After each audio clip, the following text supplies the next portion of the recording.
Hi guys, welcome to the penultimate episode of Influencing Magically. Today we are going to sum it all up and we're going to introduce a new factor into the equation, David. Cialdini's latest book, Persuasion. So we're going to show you how to bring all of Cialdini's rules to bear on everybody at the moment of first contact and beyond. Are you ready for that? Watch to the end. Let's dive in.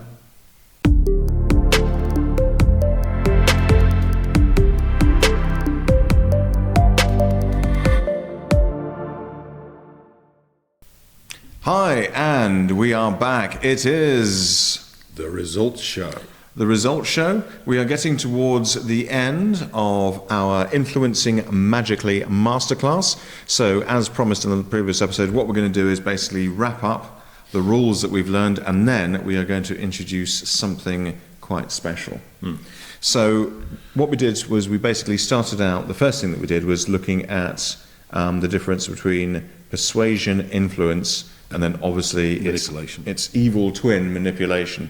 Because when I've been talking to people about this, they liked your distinction between persuasion and influence. So maybe we could just recap on that. So persuasion for me is where you successfully have somebody change their mind. Yes. Change their thinking. Don't necessarily follow through with action. Yeah. And this is just my model of the world, this is my opinion on it, which is the only thing I've got. Then there's... A humble thing but mine own.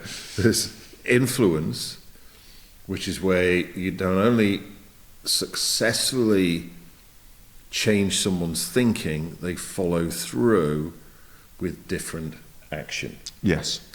Like the saying that we hear a lot about, you've got to get them hearts and minds. Yes. Rather than just minds. Yes. Yeah. Influence. And, as we mentioned, there is the elephant in the room. Whenever you talk about influence, whenever you talk about persuasion, manipulation. Dance, my little puppets. So, what's the distinction? What's the difference that makes a difference between persuasion, influence, and manipulation? Certainly not the tools and techniques. No. So, and people have gone, anybody who's into NLP, it's got NLP as manipulative, Witchcraft. Well, no, it's not. It's like, you can use a screwdriver to put a shelf up. Yes. Or you can stab somebody with it. Therefore, should all screwdrivers be banned as dangerous weapons? Well, no, it's the person wielding the screwdriver and their intention of what they're going to do with the screwdriver that determines whether it's a useful tool putting a shelf up, fixing a car, or murder weapon. Yes. And it's the same with the tools, techniques of persuasion and influence.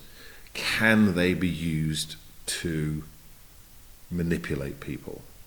And, I think one of the important things for you and I on the Results Show is that we're very open and honest. Yes. And the answer to that question is, yes, they can be used to manipulate people. Therefore, should they not be taught, Well, actually, because this comes back to, and again, we've mentioned this in previous episodes, the reason why Cialdini wrote this book. Yeah. And also, which then follows on in terms of why we're doing this now is for two reasons. First of all, it's to help you use these tools for good, and it's also, as per Cialdini's original aim, designed to help you recognize when someone is trying to do you bad. It was almost like a self-defense book. Yes. Yes, it's like influential jiu-jitsu. Yeah. So then, the difference is the intent. And I think the difference that makes the difference is whether you're using these tools and techniques to create long-term win-win relationships. Yes. If lose-lose, well, you wouldn't. Somebody who's going to manipulate is never going to go for lose-lose. What they want is that they win, you lose. I'm going down and I'm taking you with me. Yeah. So the thing we differentiated with that was with if you got the 4 quadrants, lose, lose, win, win, win, lose, lose, win, and we looked at it in the long term, Yes. then the only way we're going to be able to create a long-term relationship is by going purely for win-win. Yes. So both people walk away from this situation going, I won. That's right. I'm going to go and play this game again. And the reason why we're repeating this is not, if you haven't watched any of the other episodes, then please do go back and have a look. If you have watched the other episodes, like I said, the reason why we're kind of like going back onto this is because it's important, because you have to be able to use these with a clear conscience. Yep. And if your aim is good, then you can. Yeah. It's as simple as that. I put it, I like to sleep at night. Yeah. So should we have a quick, just a quick recap of the tools? So the first one which we looked at was reciprocation, whereby when somebody does something for you, it sets up an open loop, almost like like a loan or something that then has to be repaid, and your brain will hold on to that until it's such time as it's done. And also often the repayment vastly exceeds what was originally given in order to get the satisfaction of closing that loop down. Yeah. So important thing here is that, again, this is for all of these rules. It's about perception, Yes. not actuality and fact. So what you're doing with reciprocity is you're creating the perception that you have given something to somebody, or you've done something for somebody that in their perception added value. Yes. They weren't expecting to get it, and they didn't ask. Yes. Yeah. Which then, again, what's the key thing with all of the rules? Emotional engagement. Yeah. It enrolls the person. And the reason why we're talking about perception is because, and we're not trying to say that, as long as they think it is, then we don't actually have to give them anything. We're not saying that. What we're saying is that it's the perception that is important, because you can give somebody something, but if they haven't perceived it in the right way, it's valueless. Yeah. If that makes sense. So again, work. So we're trying to make sure that when you set this up, make sure that you're doing something which has value, which creates gratitude, which you can then genuinely use to get them to take action. Yeah. I'll give you a random example. For instance, if I'm trying to get my daughter out of bed, what I'll do is I'll say, okay, would you like to go for a drive? We can listen to headphones. Yes. Okay, cool. Right. So I'll do that for you. What I'd like you to do now is get out of bed and go to school. Right. So we've basically set up something whereby there's something nice coming. I've said, right, this is what we're going to do. And then there is almost like a debt that needs to be repaid, if that makes sense. Yeah. I mean, absolutely. What Cialdini proved was an actual fact. What you gave somebody didn't actually need to be of value for it to work. Like the Hare Krishna gives you a flower. I mean, what do I want a flower for? Thanks very much. Copy the back of the Gita. Didn't have value for me at that point in time. But you still felt like you've got to give something in return. Yes. But then to be on the right side of that equation of I can sleep at night, then what you actually give somebody, Yes. for me, has to be of value. Especially, in the world where we are, like the empowerment world.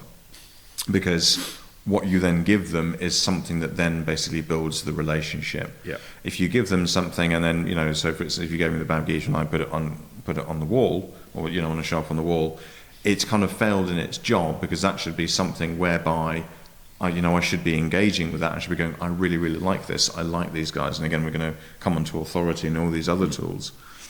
But the value that they enjoy should also then basically start to bring in the other rules. So commitment and consistency was our next one that we had a look at. Yeah. So again, think emotional engagement, emotions. So, particularly when somebody makes a commitment to do something and they do that publicly. Yes. There's a real high emotional drive, a real high emotional need to follow through and to be consistent Yes. with that commitment that you've made. It's almost like when you're making that commitment, you are basically claiming a public identity, which then, because it is public, then becomes sort of your self-image, and the brain always tries to be consistent with its self-image. That's why people who have a low self-image struggle a lot, especially even if they're trying to improve themselves, because there's a braking mechanism that goes, actually, this isn't going to work for me because I don't deserve this, and all of the other, kind of like gumbo that goes on between our ears. And it ties into an earlier results show, which was on presenting magically. Yes. We did, I think it was episode 2, where we did structuring your genius format system. And as a speaker and a presenter, then and trainer, when I've done the why and said this is what's on offer, for how many people here would there be value in that for you? And I physically put my hand up, and I know I've done the why when everybody else's hand goes up. Yes. Yes, so we've finished the why. But they've put their hand up, which is, 1, compliance, because they've done the same thing as me, and they've done what I've told them to do. Yep. Also, they've made a public commitment, public declaration that, yes, if you were to enable me to do this, there would be value in it for me. Yes. Now, again, just like with reciprocity, now you've got to make sure that you deliver on the promise that they've committed to. Yes. To be on the right side of that I can sleep at night equation. That's it. Yeah.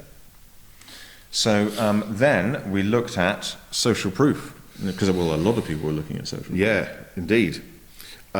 Tied into Malcolm Gladwell's book Outliers. Yes. 5% in any population, 5% are initiators, 95% are imitators. Mm-hmm. So that means that 95% of any population are not comfortable taking the first step. They have to see that somebody else has already done it. Yes. Then it's safety in numbers. So then they go, it must be okay because all these other people have done this before me, done the same thing. Therefore, it must be okay. It must be a good decision for me. And if you actually look at, like the spread of humanity across the planet, if you look at pioneers, you've got people living in cities and other people get on boats. Not everybody. Most of the people are basically staying back home. Then these guys will go out, they'll then find colonies, and then when that colony is a thing, then more and more people join it. Come and join them, yeah. So, and that's kind of been, because obviously, back in the day, because humanity kind of started off in a cave, essentially, on the South African coast, and then we kind of expanded along, but you slowly expanded for exactly that reason, because 95% of people kind of stay put, and then 5% of people go a mile further, a mile further, a mile further. Right. So how we do that in business? Testimonials. Yes. Essentially. Other people that have gone down that particular path and it was a good decision for them. Yes. What you're basically doing is you're showing that it is the done thing. It is the preferred thing. And if you do that, then you almost don't need a call to action. 95% of cats prefer whiskers. Would be a great example of a fictitious, perceptual social proof. Yes. Yep. So we then had a quick look at liking, and this goes, from both rapport, but also association. Yes, I was going to say emulation. That's not quite right, is it? It's basically people like people who like them, but people also want to be like the people that they like. Aspirational brand. I want to be like this. I want to be associated with that, which is what all luxury brands use. Yes. Rolex, Chanel, whatever. People want to wear a Rolex. People want to have a Chanel handbag. Not me personally. I only take mine out on a Sunday. They go, I want to be seen as being an affluent, Yes. rich, wealthy, successful person. Yeah, because what they're basically doing is they're kind of like, it's almost like when you take on the skin. Do you know what I mean? It's like, when you've got people who got painted up as tribes, so you've got an identification with them. So if you then see someone that you admire, either a sports personality or an actor, and they happen to be wearing a watch, part of your brain is going, wearing that watch is part of what makes them who they are. Yeah, which is why you've got like James Bond in the movies now is associated to Omega. Yes. Where in the books, actually, he wore a Rolex Submariner.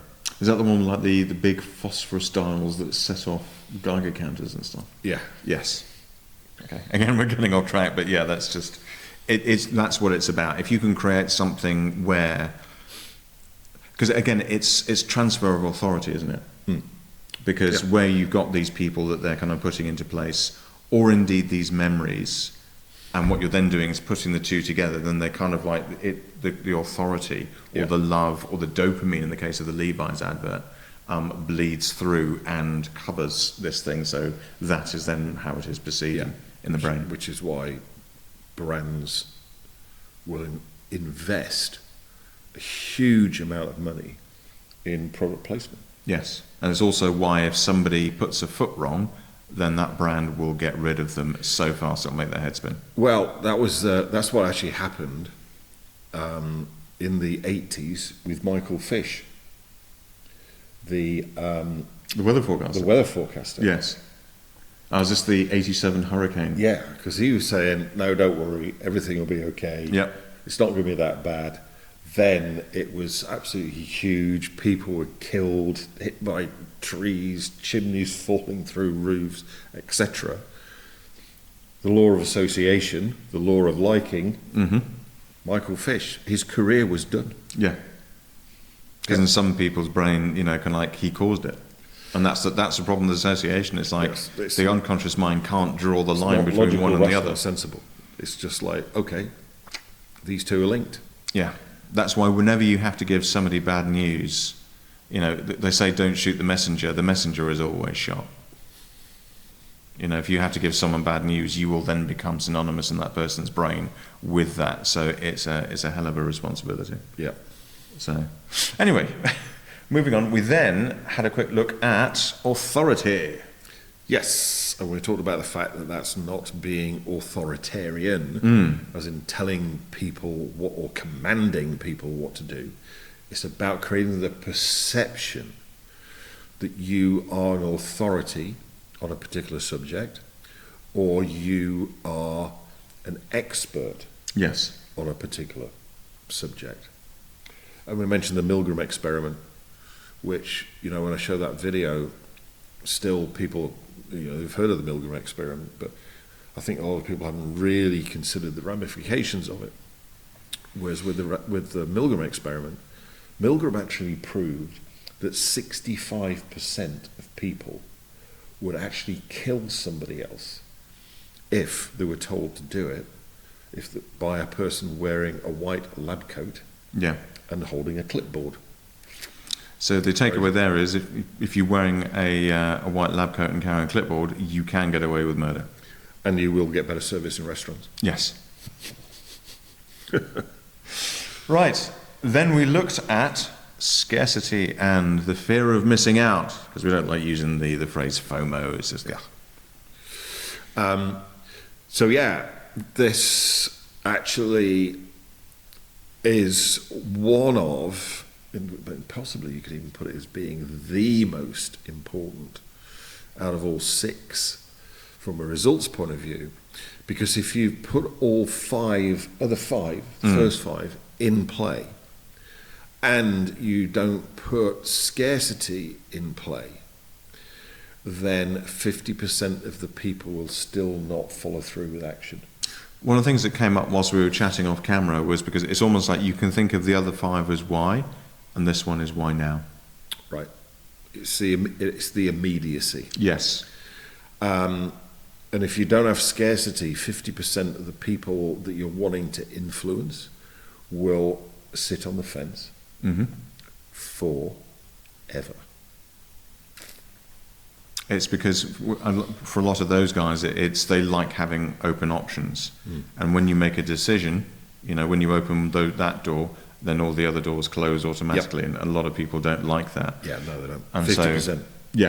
So, so you have to some extent, give them a incredibly compelling reason why that is done. What you want to be able to do, though, is to make sure that reason is genuine. Because otherwise, your then authority and your credibility and all the other bits and pieces then go out of the window, and that's very hard to recover from.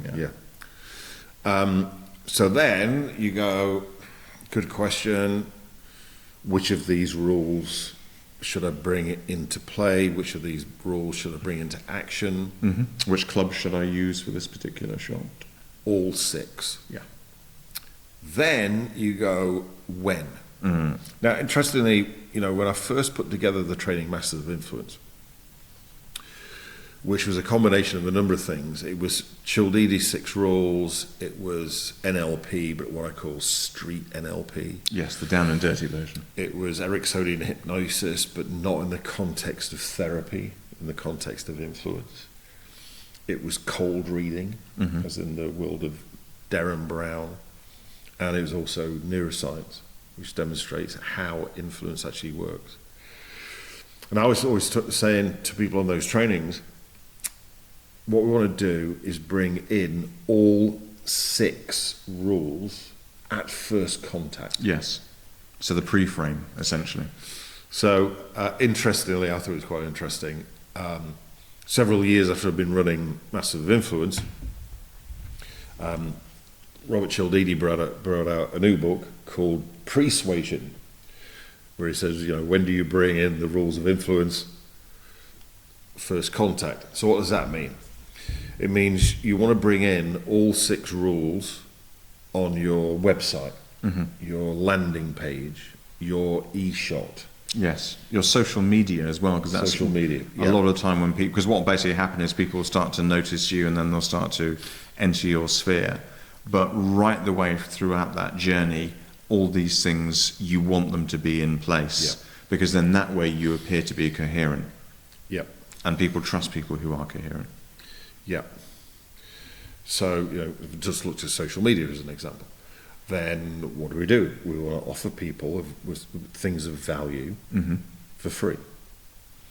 All they have to do in return is name and email address, possibly phone number.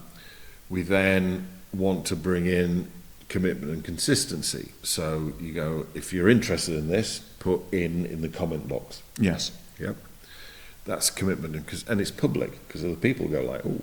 Yes. That also brings in social proof, because you go like, wow, look at how many ins this person's got for this particular training, product, whatever.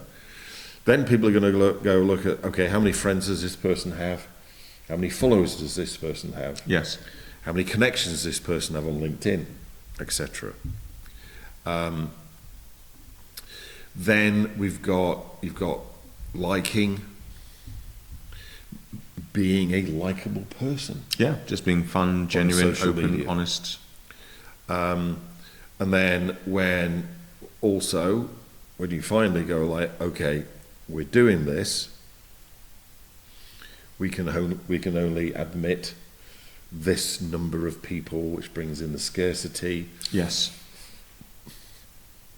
First 100 people who direct message me with in and your details, you get those 100 places. And that's how then we haven't actually had any contact with the person. Yeah.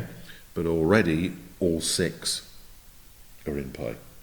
And one of the things, the rule that we kind of follow when we look at, things like social media and stuff is, because what you want to do is basically have them to start to get to know you. And again, this goes back to in terms of positioning. You want to be putting stuff out there that is interesting. So it's educational, it's informative, and also it positions you as a friendly and trusted, likable expert. And it's valuable. Exactly, because what that then does is that basically positions you as the sort of person where when you then make an offer, then they're far more likely to say yes. It's it's the difference between when you're a kid and you like someone and you go up and say, "Can we go out? I want to go out with you." And they go, "No, go away, you fool. I've never spoken to you before." And then you kind of get, you grow up a little bit, and then you meet somebody you like, and you hang out with them, and you spend time with them. That's where I was getting it wrong. I tried to tell you, but I was so young at the time. No wonder you didn't listen, because I didn't have the authority. But you then get to the stage whereby you've got a rapport with this person, you've got liking, that they like you, and so you're then plucking up the courage to ask you, and they ask you, because you've positioned it, you've pre-framed it as this is the sort of person I would like to be doing this with. Yeah, which is where you have your prospects, your potential customers go, okay, what do we do next? Yeah. So they close you rather than you needing to close them. Always easiest way of doing business. You want to basically, put in bluntest possible terms, you want to feed the tomato plant, and then that way you'll get nice tomatoes, which it will then give back to you. Yeah. So that's how we put Cialdini's 6 rules into action. And as I say, which ones do you use? All 6. Yes. When do you do it? ASAP. If you've got any questions or comments, or you want to know, kind of like how to do that for particular situations, just drop some comments in around this, and we will do our level best to answer you. You can also email us at podcast@theresultshow.com. Now, we are almost at the end of the Influencing Magically Masterclass, but we have one more thing to give you, which we're going to be doing on the next episode. Yep. Can you give them any hint as to what it might be? It's called The Prestige. The Prestige. Sounds very The posh. art and science of expectation management. You want that, don't you? So join us. Sorry, that was a little bit too creepy. Do you want it, sir? It sounds like a good idea. I'm sure you'll agree. So join us on the next episode where we will be looking at the Prestige, the art and science of expectation management, as the final installment and tranche of influencing. I almost got to the end of that sentence and then suddenly realised that I just run out of mental breath. Yes. Influencing magically. Influencing magically. Thank you. I'll close the loop. Yes. See? He's now positioned himself as a trusted expert, whereas I'm merely the monkey next to the organ. Be that as it may. We will end this episode on that note. Lots of love from both of us here. It's good night from him. And it's good night from him. Book early.